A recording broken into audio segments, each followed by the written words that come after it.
Hello and welcome to my studio. In this video I'm going to show you how I made this image. By using the right lighting techniques, it's possible to produce an almost perfect even colour background straight out of the camera. Now this can be very useful for graphic art effects or as a starting point for further post-processing. And in this video I'm going to show you exactly how I did it. Okay, so to start with the background then, what I'm going to use is a piece of mount board. And here I have a piece of green mount board, and I've attached a couple of clips to the top of it here. So what I'm going to do is make use of this C-stand with a grip arm on it. I'm just going to slide this onto the C-stand like this. There we go. So that's the background, but it's the way that that background is lit which will make all the difference to whether it's even or not. So what I'm going to do is use a couple of studio heads.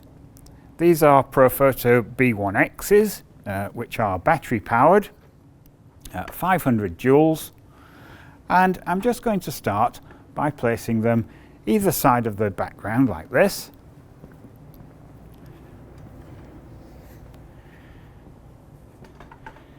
In a fairly common copying setup. This sort of setup has been used quite a lot in the past if you want to copy flat documents, etc., that sort of thing. But it's not particularly good for even lighting on a background like this. I'll show you what I mean.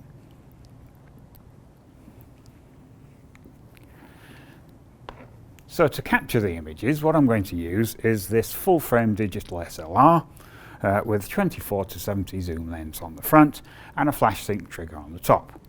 The whole thing is tethered into Capture One software, so it's easy to see the results as I go along. Okay, so I'll just pop that on the tripod. Now I'll just size up the background in the viewfinder.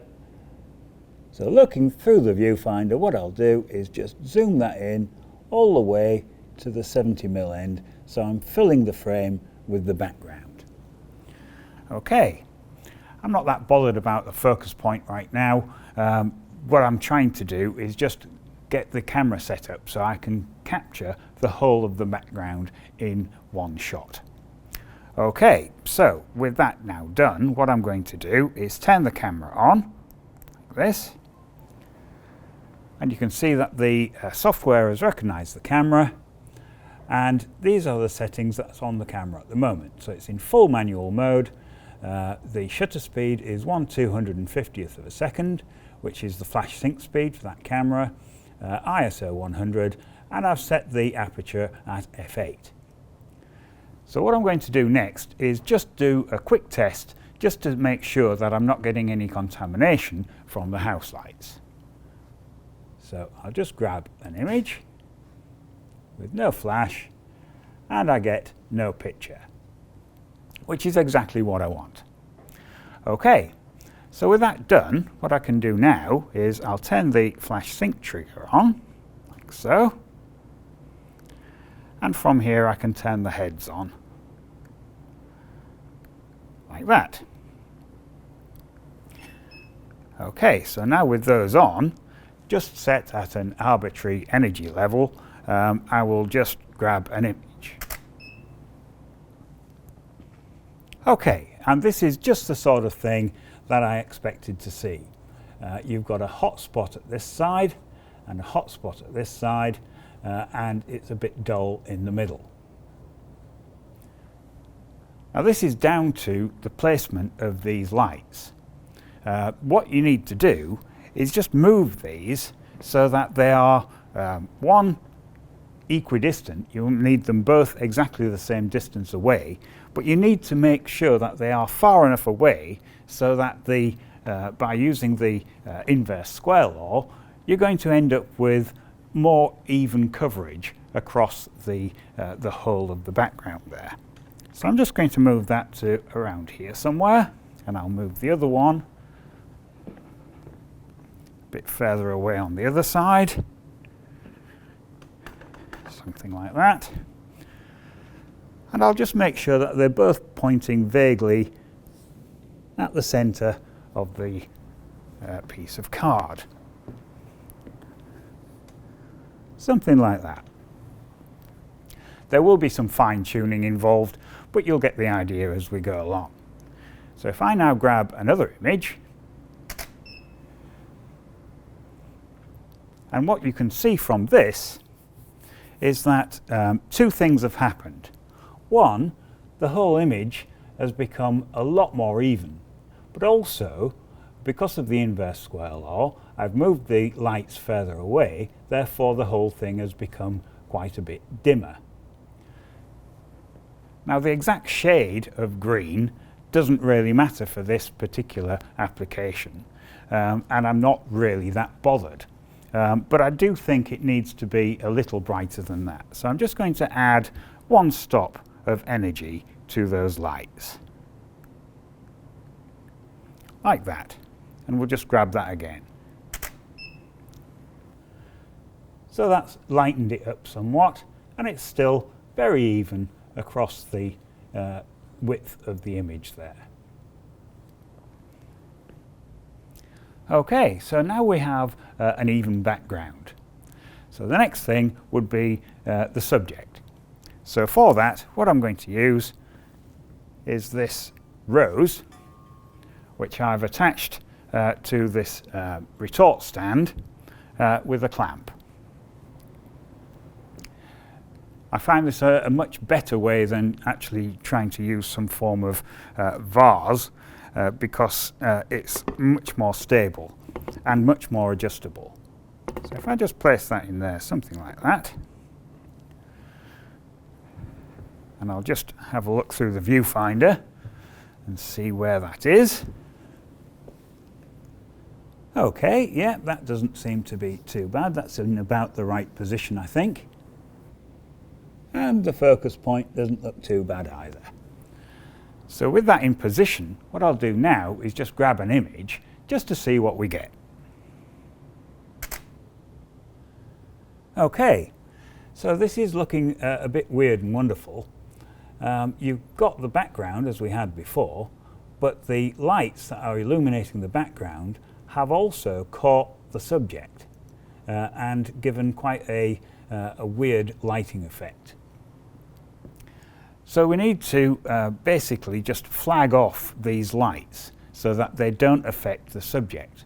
This should be in complete silhouette against the background. So in order to do that, what I'm going to do is use a couple of pieces of card. Again, this is just normal mount board, and I've clamped them to some pieces of wood. So what we can do is just pop one about here somewhere, and I'll pop the other one on the other side like this.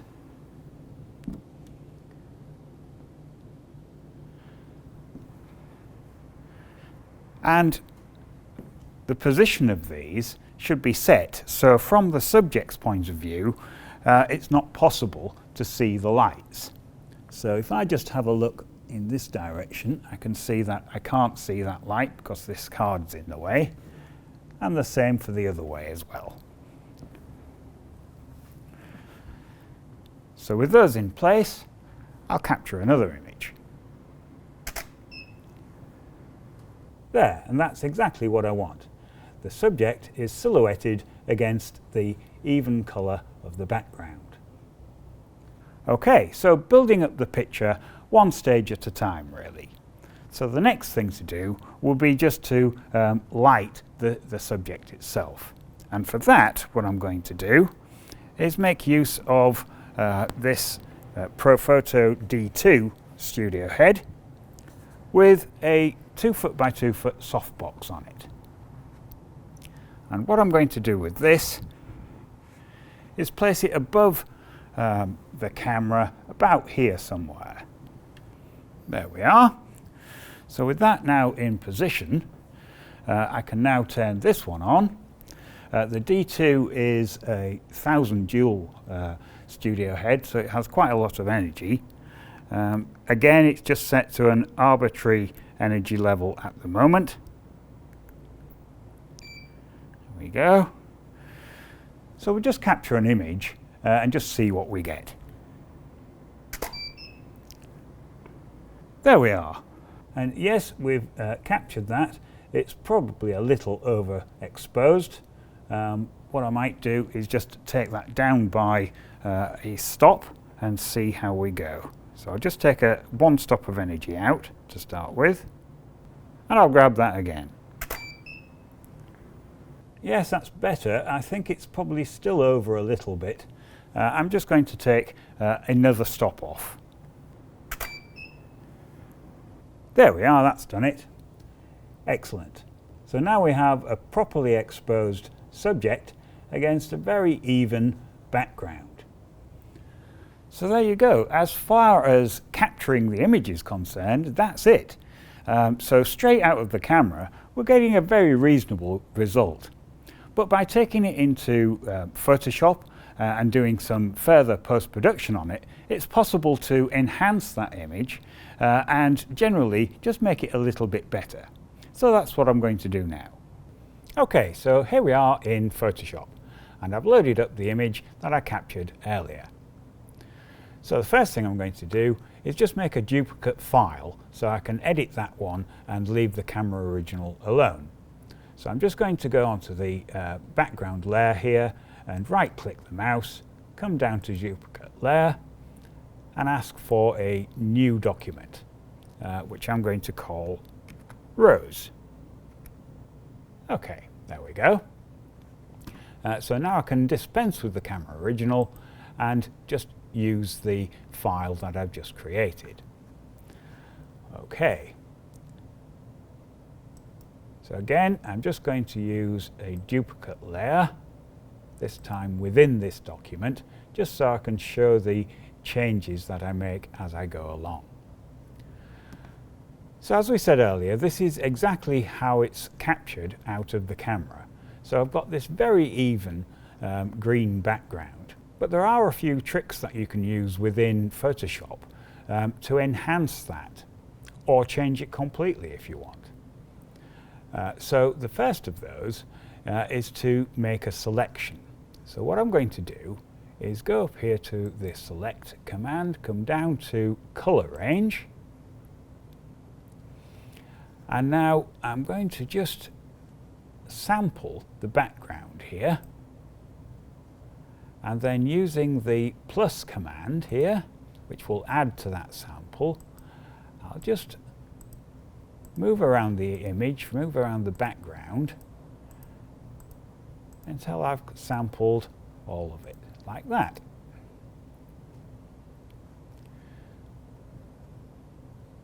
So click on OK, and then with that sample active, what I'm going to do is just add an adjustment layer, and the adjustment layer that I'm going to add is a hue and saturation one. So now if I go back to layers, doing it in that order, what that has done is produced this mask. So I've masked off all of the foreground and just left the background that I can now change with the hue, saturation and lightness sliders. So for instance, if I now take this and move it, you should be able to see that the background is changing completely. The foreground is staying exactly as it was. So you can change the color at will. I don't want to change it very much because I quite like the idea of having a pink flower against a green background. But you can change the saturation as well. And of course the lightness. So I could take it right down. It doesn't work so well going up because you end up with a halo effect around the actual foreground image. So darkening's okay. Lightening doesn't tend to enhance the image too much at all. I'll just reset all those to the defaults. And what I want to do is just change the color ever so slightly. So I'll just make the green a little more intense, I think. And perhaps a little more saturated. Something like that. Just take it down a bit. There. Okay. With that, I think that's about it. All I'm going to do now is just add a crop. Now I'm going to add a specific ratio, which is 16:9, because I'm going to be using this for video. But just use a crop that will suit your subject. Just bring the edges in slightly, something like that. Just recompose the picture. There we go. And there we have it.